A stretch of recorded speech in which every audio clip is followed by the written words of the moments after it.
The 100-foot rule in Article 600.7 allows flexible metal conduit, or FMC, to be used as a bonding means for the secondary circuit conductor from a neon transformer for several reasons. Firstly, reduced leakage current. Neon transformers typically have a high impedance and low leakage current, making them less likely to cause a shock hazard.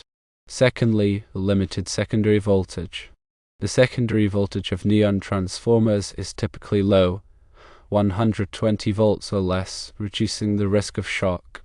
Thirdly, short-circuit protection. Neon transformers usually have built-in short-circuit protection, which helps prevent excessive current from flowing through the secondary circuit. The 6-foot rule in Article 250.118(6) limits the use of FMC as a bonding means in general grounding applications due to several concerns. Firstly, high leakage current.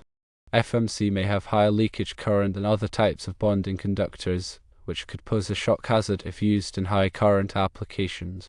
Secondly, voltage drop. FMC has a higher resistance than copper conductors, which can result in voltage drop over longer distances. Thirdly, corrosion resistance. FMC is susceptible to corrosion, which can impair its conductivity over time.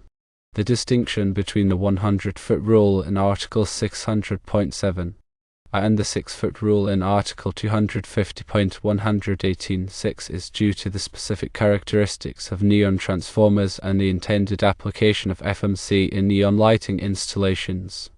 The 100-foot rule recognizes the lower risk associated with neon transformers and the limited secondary conductor lengths typically used in these applications, while the 6-foot rule applies to general grounding applications where the concerns are more significant.